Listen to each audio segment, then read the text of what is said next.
What's up, my ninjas? I'm Strident, and I'm back with another review. This time I am reviewing Justice League War. We got our first movie review of the year.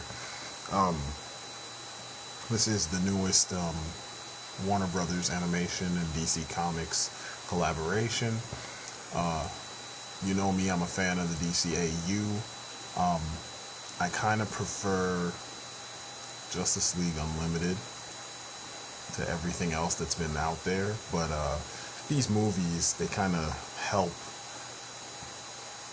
bridge the gap between Justice League Unlimited and everything else, since the show's been off the air for a little while. So anyway, Justice League War is based off of the New 52 Justice League first arc. I think the trade is called Origin. It was written by Jeff Johns. It was illustrated by Jim Lee. The first thing you'll notice is that the style of the series or of the movie, it doesn't imitate Jim Lee. Almost everybody's been redesigned because, let's face it, the New 52 designs are not Jim Lee's strongest work. Some of them are nice, don't get me wrong, but he's done way better work in the past, and I think they knew it, he knows it, and they were just the first people to actually professionally say so. So they made changes. And please don't misunderstand what I'm saying. Jim Lee is the reason why I even do comic book art. He has been my favorite comic book artist since I was a little kid. I used to trace his drawings and then copy them, try to eye them. And then I met him. And when I met him, I was kind of developing my own style. I was in like 6th or 7th grade, and he told me at that stage that if I keep on the point on the path that I'm on now, and if my work improves in the direction that it's going, I'll be doing comics professionally in no time. And that was enough for me to just go ham and try to become a comic book artist, illustrator. Because it's not every day that you get your heroes giving you props for what you've been trying to accomplish. But all that being said, the DC animated universe animators or the Warner Brothers animation didn't feel the need to mimic his style. So, and that kind of strikes me as odd because they mimicked Campbell's style. Is it Campbell? I think his last name was Campbell. I could be wrong. Turner. I'm sorry. Michael Turner, not Campbell. Michael Turner. They mimicked Michael Turner's style. And the way that they did that with their changes, it kind of came out looking like J. Scott Campbell's kind of work, so to speak. But the plot is simple.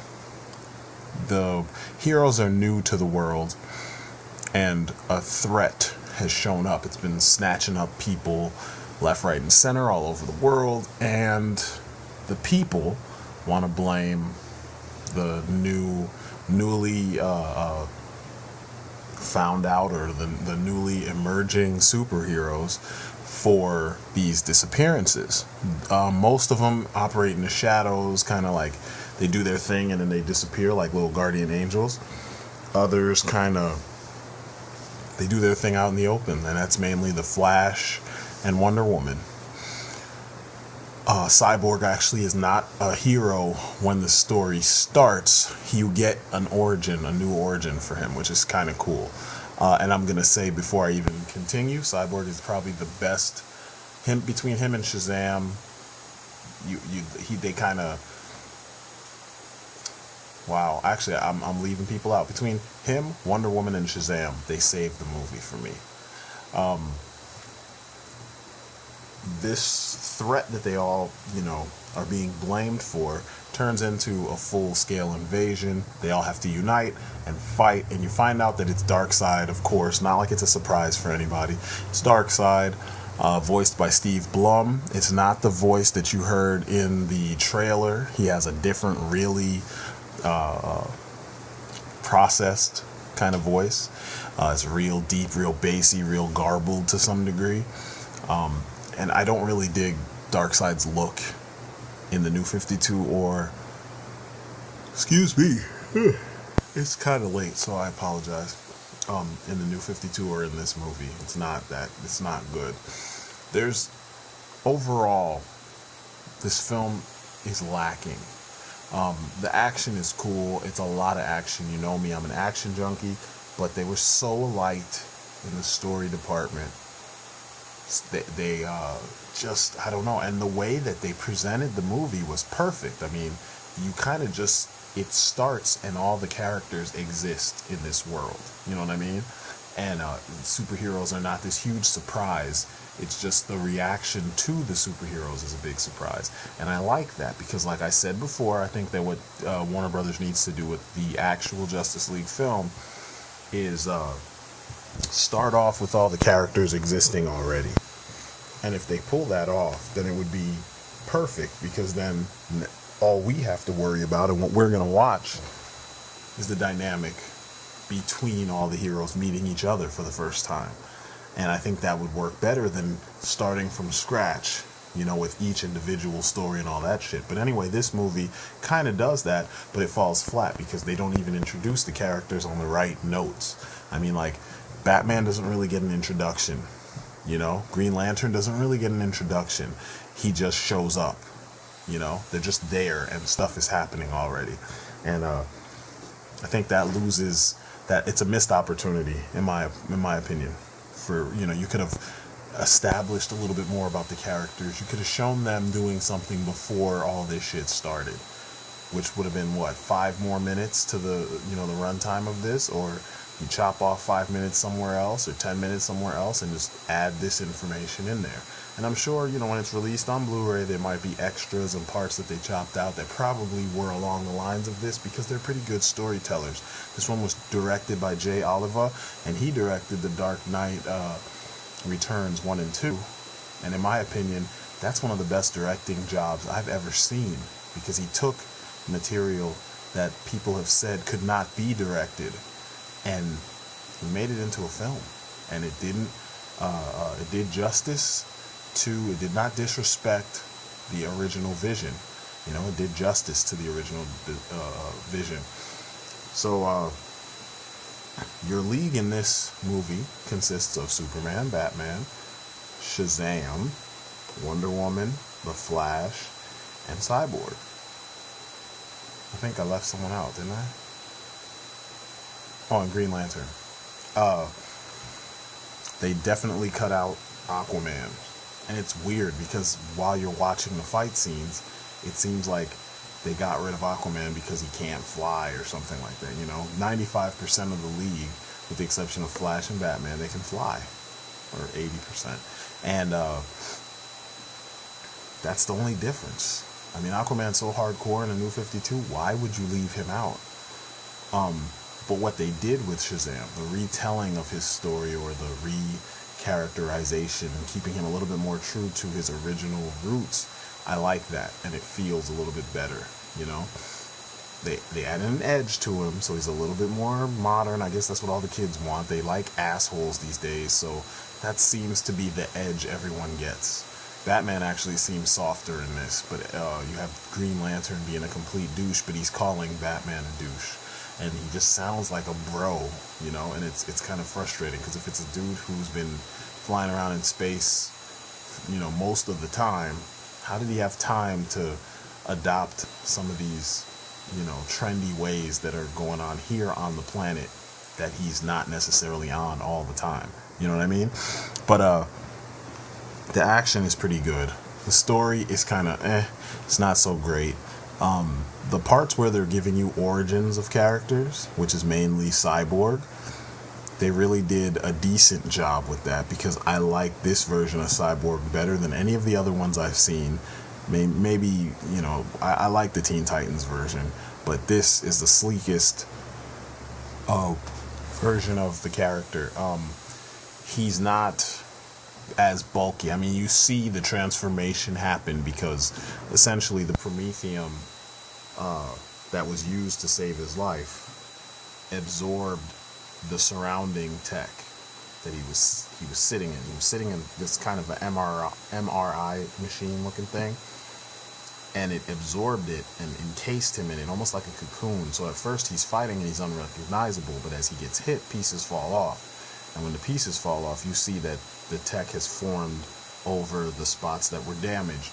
And this version, I mean, he's creating construct. His body is just transforming into all kinds of shit, and I think that's awesome. That's what we needed with Cyborg, because it just, he always felt like, for the most technologically advanced thing we have in the DC universe, or one of them, he always felt like a clunky mess, you know, or an underdeveloped mess, or an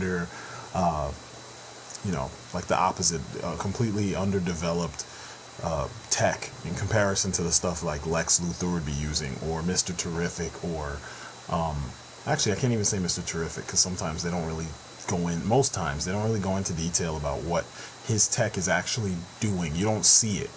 You hear it or you read it, but you don't see it. And that's always been my gripe with Cyborg. So yeah, Cyborg was like an A+. They did a really good job with him. I even dug his voice. He actually sounded more mature and, you know, the opposite of what we were used to from Teen Titans. But Batman, the new voice, kind of reminds me of, it's Jason O'Mara, and he sounds kind of like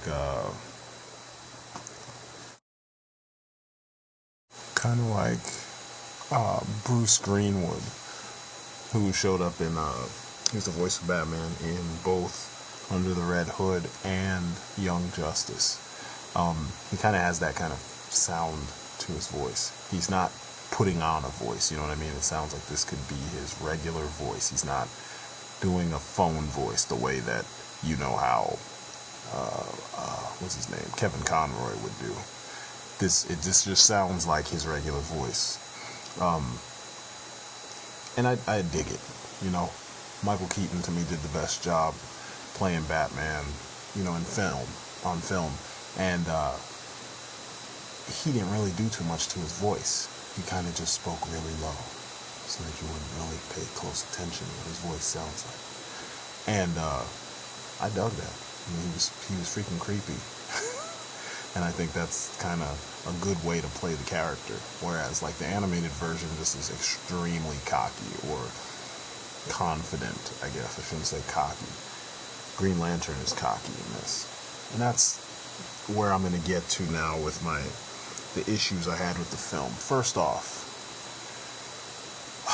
okay, I'm not a fan of Hal Jordan. You guys all know that. But I do love it when Nathan Fillion is the voice of Hal Jordan. There's something about the way he delivers his lines that turns Hal Jordan from a douche into kind of a lovable, kind of scoundrel of a character, you know? Like, if he didn't have powers and he wasn't a superhero and he wasn't doing things for other people, you'd still want to talk to the guy. Like, he'd be the friend that sometimes gets on your nerves, but he's likable. This Green Lantern, and every other version, except for maybe also Christopher Maloney's version, this version sounds like such an asshole. He just bitches and bitches and bitches and bitches and bitches. And he's headstrong to a fault. And it doesn't really show you why the Guardians would have chose this guy. And I don't think with this kind of writing that this would be the guy that they would choose to wield the quote-unquote most powerful weapon in the universe. You know, he's an idiot. It's surprising that the rest of the team even respects him. That's the first part. Green Lantern was fucking annoying.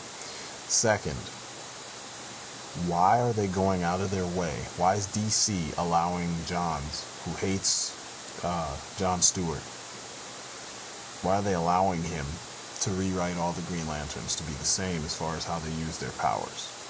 I thought it was interesting, and it was actually really ingenious how the original Green Lanterns, everyone used their powers differently. They all had different constructs. They had a different kind of imagination, with Kyle being the most imaginative and John Stewart being the most technical. Remember, the original John Stewart was an architect, so it made sense that his constructs would work inside and out, because that's how his mind works. He would make intricate constructs, you know? So he would always make vehicles that worked. They had engines, they had all the moving parts, everything was there. It's just, it was a construct. If he made a weapon, it would work just like the real deal. It would just have the punch that the ring would provide. He'd make mech suits, he'd make missiles, he'd make just all kinds of things that a human mind, a brilliant human mind would come up with.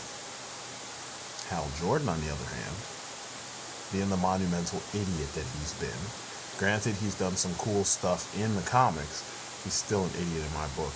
He was making baseball gloves and baseball bats and folding chairs and boxing gloves and anvils and, just very basic shit that like a Joe Schmo would come up with, you know what I mean? He didn't make guns, he didn't make complex constructs is what I'm trying to get to. Now, they actually have him doing things that Jon Stewart actually did.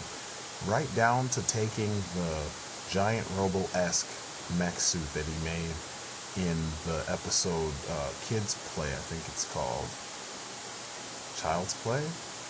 Kids Story? I can't remember. It's the one of Justice League Unlimited when Mordred gets rid of all the adults. And then Morgan Le Fay has to turn 4 members of the League, Batman, Superman, Wonder Woman, and Green Lantern, into kids so they could go back into the Earth and actually stop Mordred and reverse the spell. Green Lantern makes this giant Robo-esque suit of mech armor to fight a giant Mordred, and they actually ripped that off in this. They had Hal Jordan make that same suit, and it's just like when you see all the constructs, they don't fit with his personality. I mean, granted, this is a new version of the Green Lantern. I mean, he doesn't seem smart enough to pull off some of the stuff. I mean, they fly to Metropolis in a Raptor, the jet. And I could be wrong. It could have been an F-15 or something like that, but it looked like a Raptor. He hits Parademon with a train.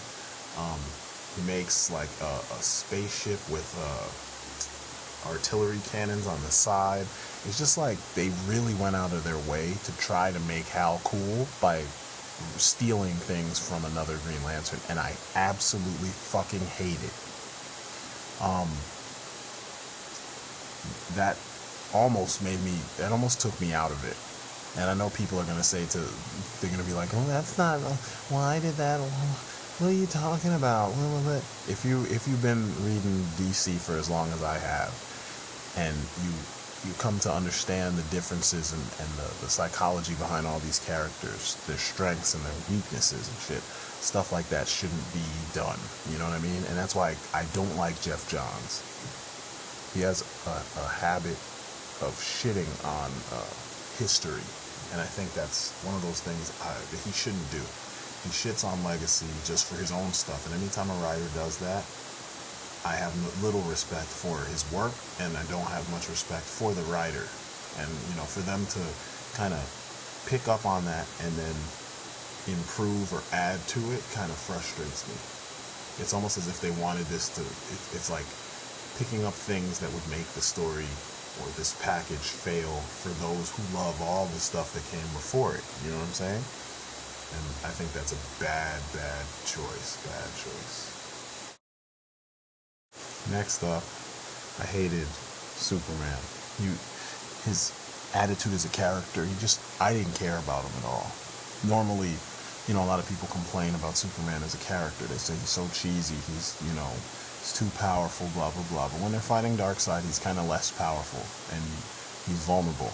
And you kind of sometimes are like, shit. Like in his own animated series when Darkseid invaded, and they killed off Dan Turpin and got kidnapped, and he was being tortured in that circular crucifix-ish type thing. You know what I'm talking about? He was like, arms were all stretched up into these shackles, and his legs were in shackles, and he was just kind of suspended watching all the chaos and shit. You kind of wonder, like, what's he going to do to get out? Is he going to be able to do it? How is he going to do it? Like, is this, he's really getting fucked up, In this, you don't get a chance to actually know him, this incarnation. So when he gets snatched, you're just like, oh, he's Superman. He'll be all right. And I hate that. That's not the way to do this kind of thing. You know what I mean? This is one of those movies where the script was so weak because the material that they based it on was so fucking weak that all this awesome animation and the awesome redesigns and the awesome, action just doesn't save it. You know, in my opinion. You know. And this is coming from someone I'm a fan of some of the artists, and I'm a fan of some of the writers, and I'm a fan of the characters, but I don't like the New 52. They've done nothing to wow me, and I'm wowed even less by the animation after seeing Justice League Flashpoint, or Flashpoint Paradox. You would think that them knowing that they put out that awesome piece of work, that they would go out of their way to like one up themselves, you know what I'm saying? But I want that. Oh, Darkseid was lame. Yeah, he was powerful, and there were some funny scenes with just how merciless this guy was, but he was lame. He was really lackluster, and I wasn't impressed. I thought like they were gonna I don't know, like compared to the one that's in Superman Batman Apocalypse, this guy was a punk. You know, and I was kind of, he was so one-dimensional. He had no dialogue. He had no plan. He felt like a stock anime villain. Like they snatched him out of an episode of Dragon Ball Z, and they said, okay, this will be big enough to fight these guys, you know?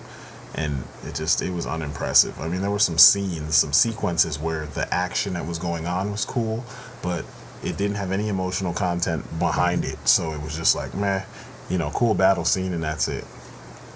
And the music was kind of meh.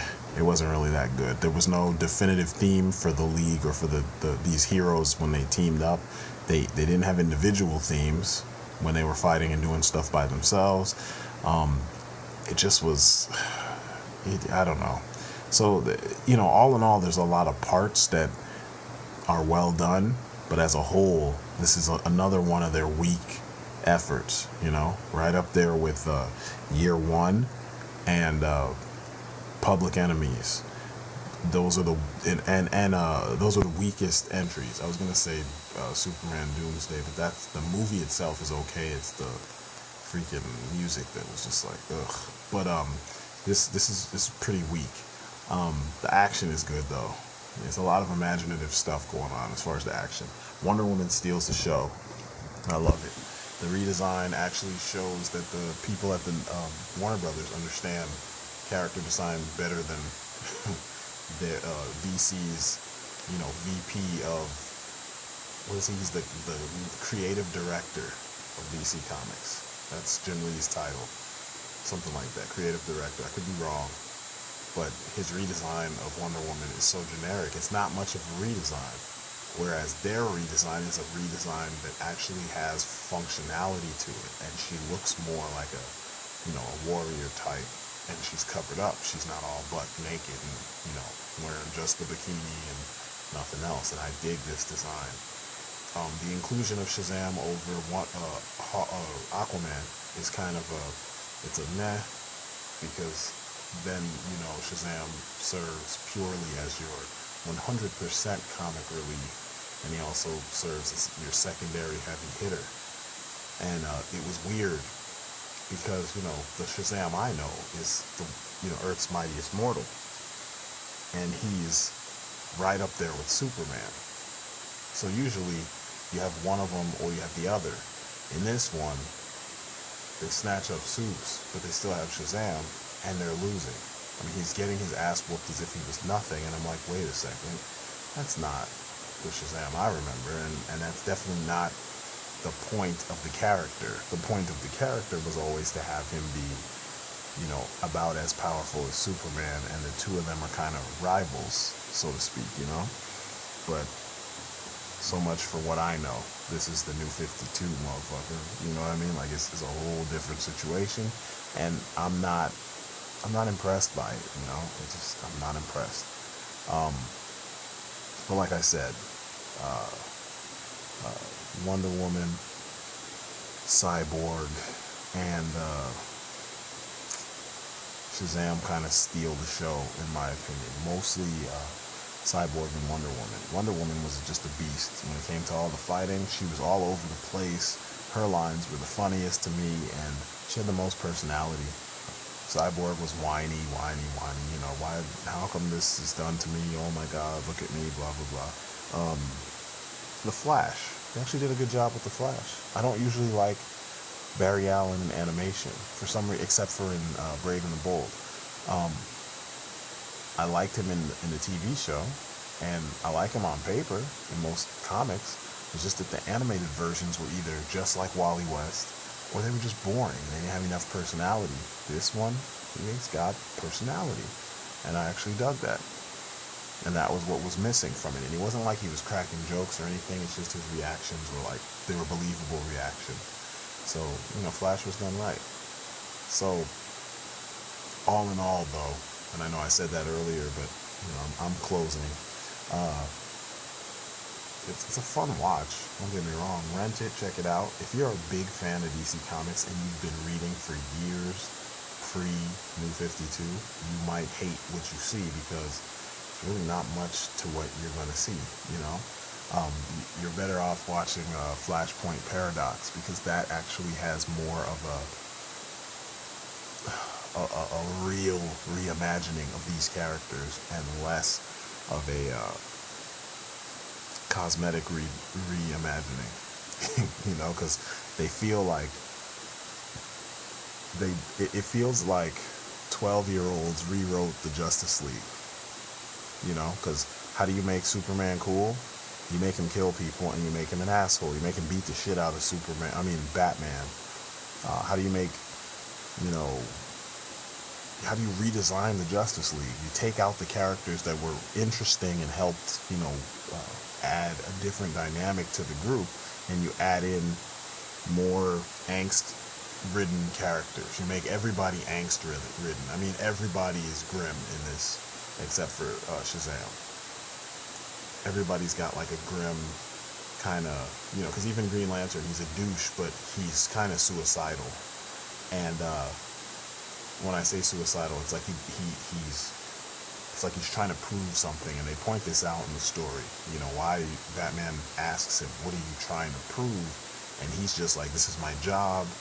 Even if I die, whatever." And it just feels kind of false because you haven't gotten an opportunity to learn anything more about him besides what you've seen of him in the costume fighting this fight. The same goes for Batman. You don't really learn too much about him, but he's the one character that they try so hard to expose the most about, you know, in the movie. Cyborg, you learn a lot about him because this was his origin story. Wonder Woman, you don't learn anything about her because it pretty much is the same Wonder Woman you've always seen. Shazam, he feels like the old Shazam wearing a new costume in a new world, and Billy Batson seems like a different character. So, you know, like I said, cosmetic changes for the most part, but I don't know, it's passable. There's nothing in this that will, you know, blow your mind the way that Flashpoint did. And I know it's like comparing apples to oranges. It's just one had the Justice League in it for a couple seconds, and it was one of the most amazing animated films I've ever seen. Another one has the Justice League in it for the entire thing, and you get none of the dynamics that make the Justice League interesting to watch as an entity, you know? So, yeah, I have to say I wasn't really that impressed. Supposedly, and I saw the trailers for these, well, I saw the trailer for one, there is I don't know if it's a full-on movie, but there's a short called JLA, what is it, Battle Through Time or something like that, or Crisis Through Time, and it's supposed to be a kind of it looks like a lighthearted, you know, old-school comic short, you know, or comic story with Batman, Superman, and Wonder Woman. Then there's also I saw the trailer for Son of Batman. So Damian is finally showing up in one of these movies, and it looks all right. It looks like Jason O'Mara is going to be the new voice for Batman in these things, and whatever, we'll see. I'm just not impressed. You know, the new 52 stories are just so lackluster that I hope to God that they 1000% rewrite all those stories, because they're going to make really lame animated features. And then for sure they're going to lose money, because the new 52 is not selling in book form the way that, you know, they wanted it to. But it definitely is not going to sell as well in film form, because, I mean, they've got big shoes to fill with those stories. And the end of this, during the credits, you get a little Marvel-style cliffhanger piece that shows that, you know, Atlantis is pissed off because the war, you know, caused casualties with these the parademons and all that, and Darkseid. And you see Ocean Master holding somebody. I know it's not Aquaman, but it's I guess the former king. And he says they've killed, you know, our king, and, you know, the surface dwellers will pay. Even though you could clearly see, you don't have to be a rocket scientist to see that you weren't attacked by surface dwellers, you were attacked by fucking extraterrestrials, you know, and it was blatantly obvious. But whatever, this is what they're cooking up, and, you know, I don't know. It's just another thing that I'm super passionate about, that I'm seeing them not being as passionate about, you know.